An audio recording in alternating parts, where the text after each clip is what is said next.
Tantor Audio, a division of Recorded Books, presents Silk Stalkings by Diane Vallere. Narrated by Darcey Rhoads. 1. The clock would strike midnight in 2 minutes.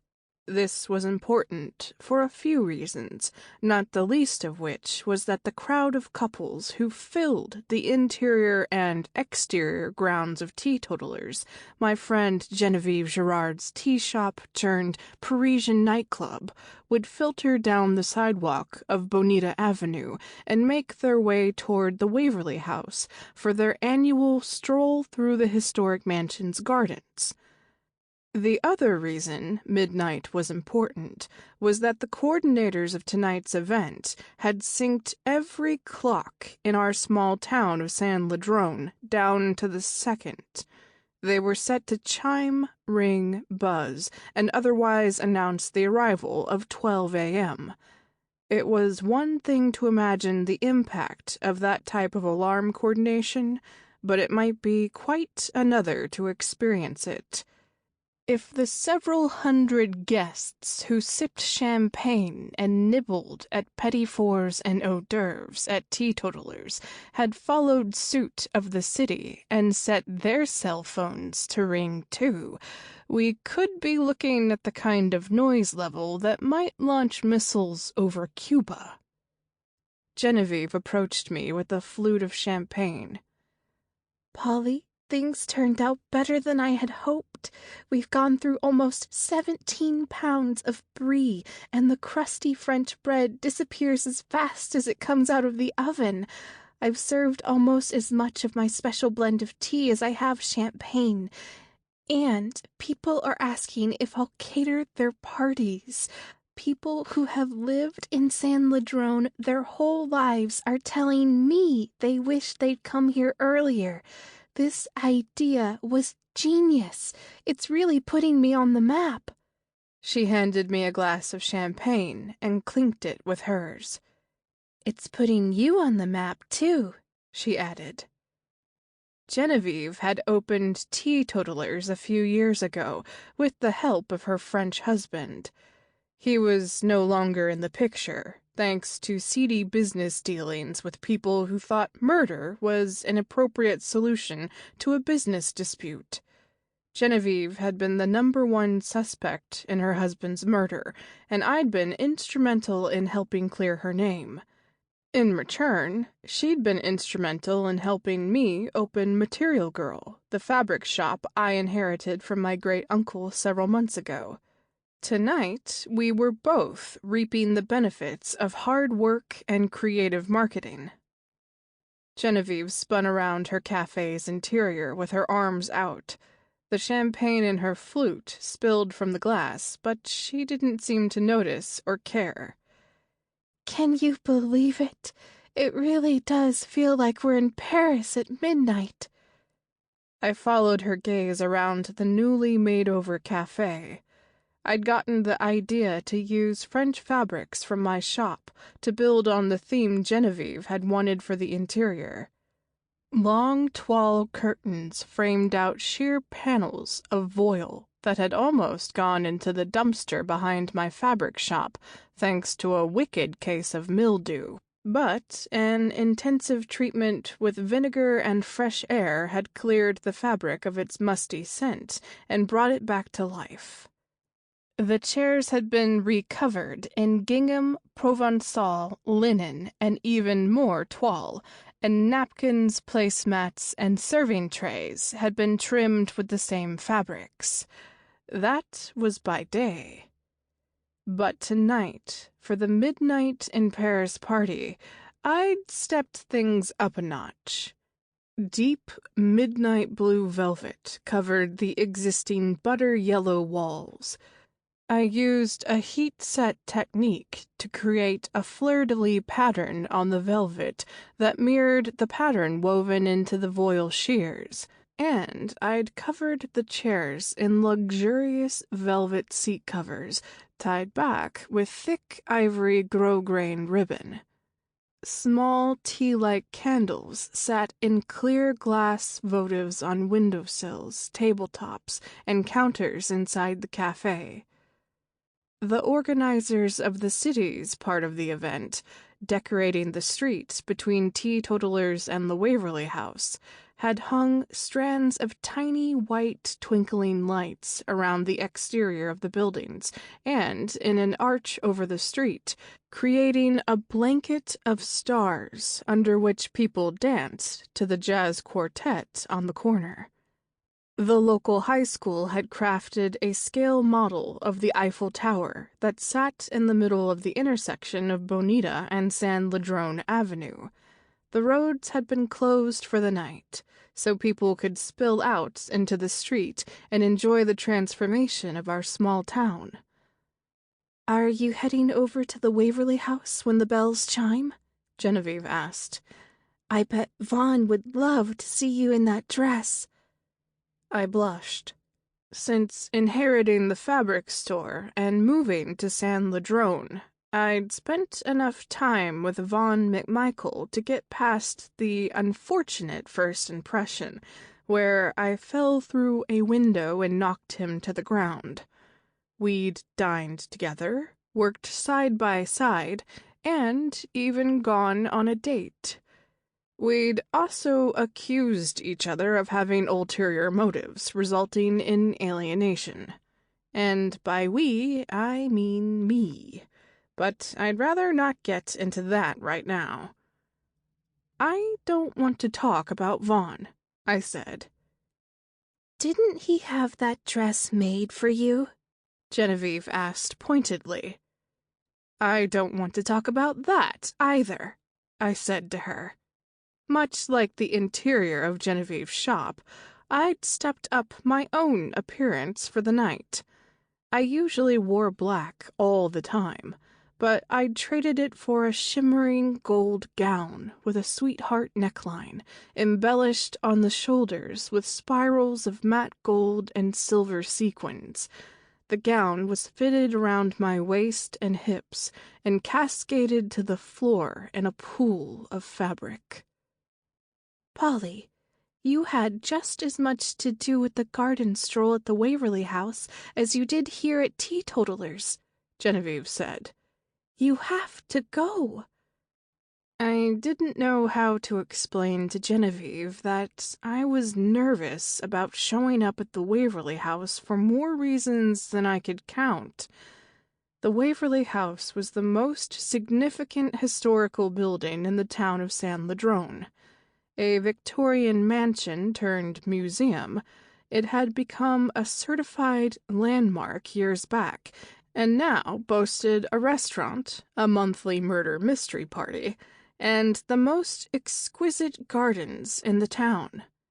Adelaide Brooks, the most energetic and elegant 70-year-old I'd ever met, managed the building and the day-to-day business. The annual party had been the landmark's major fundraiser for years, and the money brought in from this singular party determined their operating budget for the following year. People flocked to San Ladrone for the night to consider the Waverly House for weddings and parties. All would have been fine, except that this year the most powerful man in San Ladrone had raised questions about zoning and put a scare into the suppliers who donated food and drink. That halted any planning that could take place. It didn't help matters that the most powerful man in San Ladrone was Adelaide's ex-husband, or that he was Vaughn McMichael's father. Only a few people knew that I'd been the one to come up with the idea of changing the location of the annual garden party to Genevieve's newly reopened shop. Food and drink distributors had been happy to make their regular donations, and Genevieve had been thrilled at the opportunity. After applying for her liquor license, ironic in a shop called Teetotalers, she had been pleasantly surprised by the outpouring of support from suppliers who donated food and drink for the evening, and local restaurants who loaned out employees to help. Ticket sales for the Midnight in Paris cocktail party still benefited the Waverly House, as did separate ticket sales to gain entrance to the exquisite gardens behind the Victorian mansion at midnight. Adelaide had sidestepped the zoning regulations by leaving the restaurant and bar open for paying customers.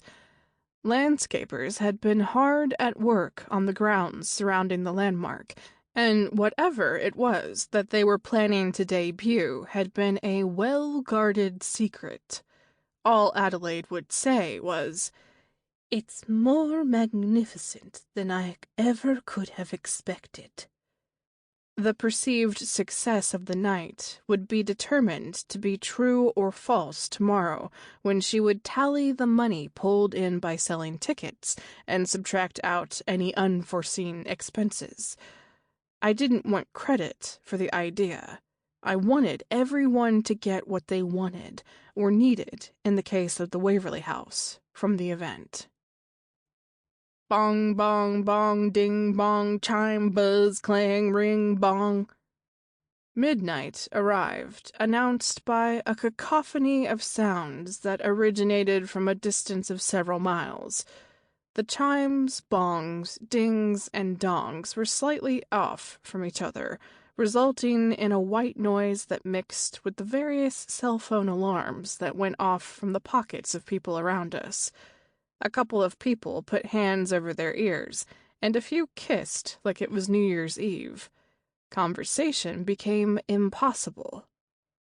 The drummer struck up a rhythm on the hi-hat, and the man playing the upright bass plucked out a note for each strike of the clock. Cheers erupted from the crowd. When the noise died down, I heard a voice behind me. "Let me guess.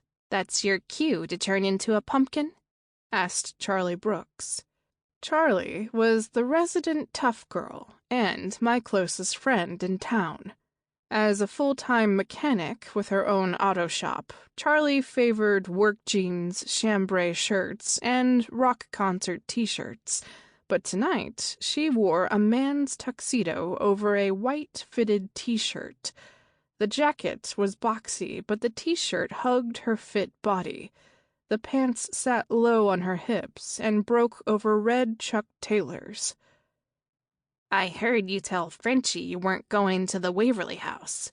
Good call. Want to grab a beer at the Broadside?" "The Broadside's closed. Duke and his bartenders are working for Genevieve tonight. Didn't you notice?" "I just got here. This kind of thing isn't my scene." "Which part don't you like? The free food, or the free booze, or the free ambiance?" "The raising money for rich people part." Rich people who gave her up for adoption, I thought to myself, but I didn't say out loud. Not many people knew Charlie was related to the wealthy McMichael family, and she wanted to keep it that way. I didn't judge her for her animosity toward Vic McMichael and Adelaide Brooks, but I wondered if there would be a day when she regretted not forging a relationship with her birth parents. This wasn't the first time I'd thwarted a plan of Mr. McMichael's. When I first inherited my family's fabric store, he tried to buy it out from under me. We'd gone toe-to-toe a couple of times since then. My ex-boyfriend, Carson Cole, was a financial analyst in Los Angeles and maintained a fantasy about becoming Mr. McMichael's protege, even after our breakup. When the businessman had threatened Genevieve's tea shop, I'd called Carson to step in and save the day. Considering Vaughn was on his father's payroll, he'd been more than a little hurt that I hadn't asked him for help. Yet another reason I wanted to keep a low profile tonight. "You're a liar," I said. Charlie raised her pierced eyebrow. "Not a lot of people get away with calling me names." "If you didn't care about this thing, you wouldn't have bothered to dress up." "I'm meeting with someone I haven't seen for a while. thought I'd make an effort. Besides, you're one to talk," she said, scanning my ensemble from top to bottom. Again, with the dress. "So I'm not wearing black for one night. It's not like it's a religion or anything." She held her hands up and backed away. "It's a nice dress. You wouldn't be hoping to run into anybody while wearing it, would you?" Before I could answer, Genevieve reappeared. "Hi, Charlie. Are you coming to the Waverly House? I want to go and Polly won't come with me." Charlie crossed the interior of teetotalers and looked out the front door. People filled the street, laughing and carrying on. A few policemen stood on the corners, trying to remain serious, but failing miserably. One lady walked up to the town's sheriff, took his hand, and twirled like a ballerina. He let go of her hand and adjusted his hat. Charlie went inside, and we followed her. A few minutes later, the front door opened, and Sheriff Clark walked in. "Is this a closed party, or can anybody join?" he asked. "Well, hello there, Sheriff Clark," sang Genevieve, who might have possibly had too much champagne. She must have been thinking the same thing, because she handed her glass to him. "Help yourself to champagne. I can't stand it anymore. I want to go see the gardens." She hiked her dress up so the hem wouldn't drag and ran out the front door. "Polly, lock up when you leave?" "Sure," I said. Clark took the proffered glass and drank half. He lowered the glass and scanned me. "Nice dress," he said. "You going to waste it by staying here and hiding?" "You heard Genevieve. She asked me to lock up."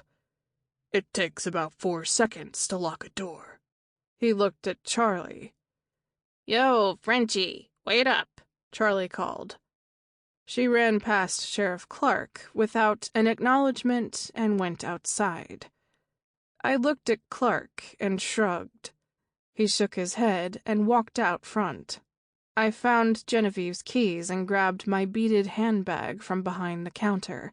Sheriff Clark waited while I locked up the doors and said goodbye before trailing after Charlie and Genevieve. Sheriff Clark and Charlie had had a secret romance that fizzled over a miscommunication. It was probably just as well that they steered clear of each other. When I pictured them being a couple, I was reminded of what happened to the gingham dog and the calico cat. Genevieve, Charlie, and I were among the last of the people to reach the Waverly House. Volunteers from the Historical Society stood in front of a 10-foot-tall version of the Arc de Triomphe, fabricated for the evening by the employees of Get Hammered, the local hardware store, out of chicken wire. Green ivy and colorful flowers had been threaded through the wire. Couples walked under the arch to the luscious lawns behind the Waverly House, pointing at the gazebo, the white iron benches, and the brick pavers that had been carved with the names of each person who had made a donation when the building was in need of repair. They were trying on the location with their eyes, wondering how it would feel to celebrate a major event in the middle of all of this Victorian majesty. "Excuse me," said a woman to my left. "Are you Polyester Monroe, of the fabric shop on Bonita?" "Yes, but I go by Polly." "What's your shop called? Fabric Woman?" "Material Girl." "That's right." She held out her hand, and I shook it. "I'm Nolene Kelly. I've heard people say you were responsible for the transformation of the tea shop tonight. Who knew you could transform a place with fabric?" she said. "I hope people will be inspired to try it themselves," I said. "It's a nice idea, but it'll be a hard sell. People around here aren't used to making their own clothes or slipcovers or curtains. I had a lot of help, I said modestly. But it was all her idea, Genevieve chimed in. Wasn't it amazing? It was very impressive. And the fabric, that was from your store? Nolene asked. She tipped her head as she posed her question, and her dangly earrings set off a faint tinkling sound. Yes. Before you moved here, you worked in a dress shop in Los Angeles, didn't you? It was odd to hear my recent history told to me by a stranger. I'm afraid I've read up on your background. I'm the coordinator of Miss Tangorli, San Ladrone's annual beauty pageant. Since you're new around here, you probably don't know much about it. You're right. I don't know much about the events of San Ladrone. This is my first time attending the Waverly House's annual party. I glanced around me. Genevieve and Charlie had migrated in separate directions. Genevieve toward the gardens, and Charlie toward a strange man who stood alone a few feet from the tea and juice station outside. He had a white ponytail and a black leather blazer over a black t-shirt and black trousers. Rumor has it there wouldn't have been a party if it weren't for you, Nolene winked. But I'm not here to spread rumors. I'm here to find judges. I've locked in 2 so far. Immediately, I felt awkward. I don't think I'd be qualified to judge a beauty pageant. Don't worry about that. I have something else in mind for you. 2. Nolene looked over my shoulder. How about we finish this conversation at your shop tomorrow morning? Sure. We agreed on a time, and she hurried away. I looked around for my friends. Genevieve had been swept to the center of the crowd by people who wanted to congratulate her on her cafe's contribution to the magical evening. Charlie and the strange man were huddled together alongside the building. I started to approach them. She looked my way, said something to the man, and they turned and walked the other direction. I closed my eyes, breathed in the night-blooming jasmine, and tried to place my great-aunt and great-uncle in the scene, as if a time-travel machine had been provided for the night. I felt a hand at my waist and heard a voice in my ear. "I was hoping to see you tonight," Vaughn said. I opened my eyes and turned to face him. Vaughn was no stranger to black tie functions. Tonight he wore a classic-cut black tuxedo with a white shirt and a gold silk bow tie that was slightly crooked. Without thinking, I reached up and straightened it. He put his hands on my hands and lowered them, then bent down and kissed me on the cheek. "That dress suits you," he said. What, this old thing? He smiled and offered his arm. I threaded my hand through the crook of his elbow, and he led me under the Arc de Triomphe to the gardens. "Nolene didn't get to you too, did she?" he asked. I don't know. She said she wants to come to the shop tomorrow to talk about a proposal. I'm kind of at a disadvantage. She knew a lot about me, and I know nothing about her. What can you tell me about her? "She works for Hallowell Industries, the fruit conglomerate of San Ladrone." Fruit conglomerate? I repeated. You're making that up. Hallowell Industries is the closest thing to one, if you ask me.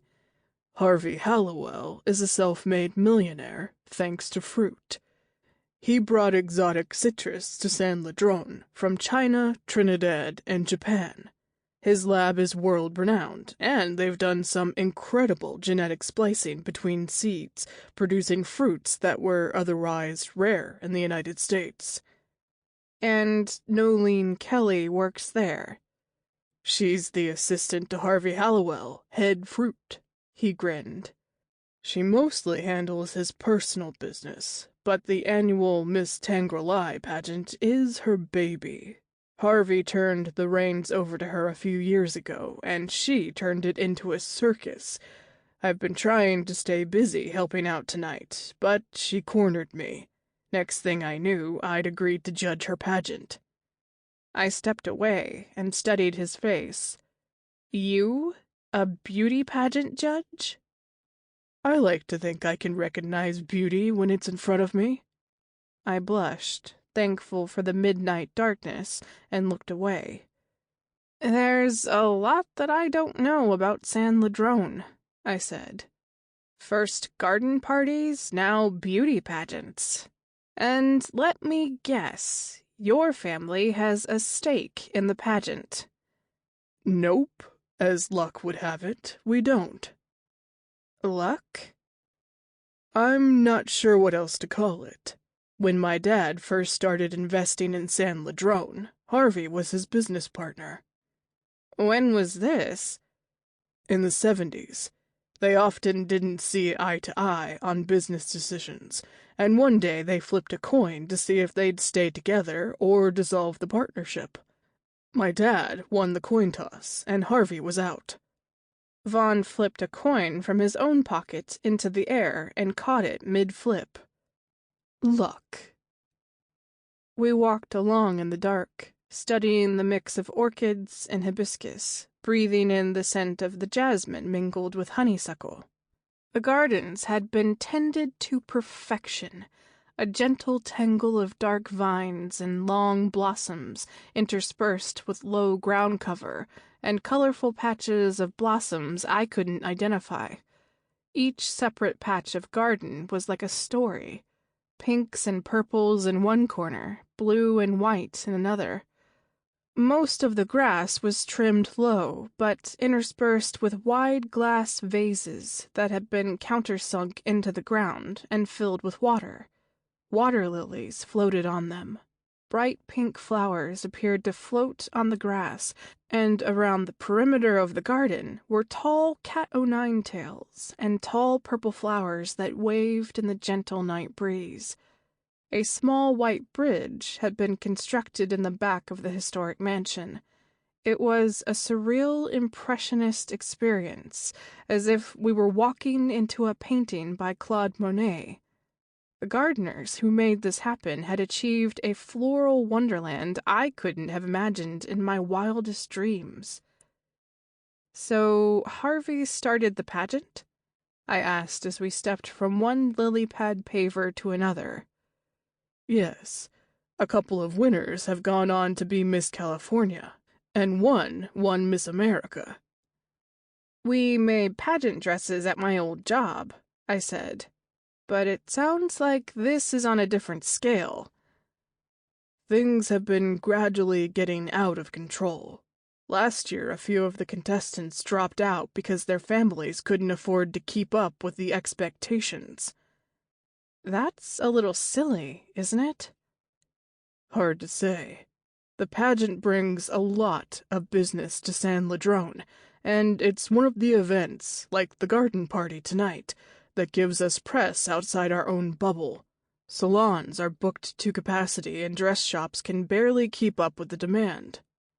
For the second time that night, he glanced at my dress. I would think a dress like that would be very popular, he said. It's not for sale. I smoothed my hand over the champagne silk. I'm glad I had a chance to see you tonight, Vaughn said. The dress looks even better than I imagined it would. And before you ask, yes, I've imagined you in that dress. He slipped his fingers down to my own fingertips and raised my arm. He twirled me like Sheriff Clark had twirled the woman on the street, then brought my arm down to my side. Sample complete. Ready to continue?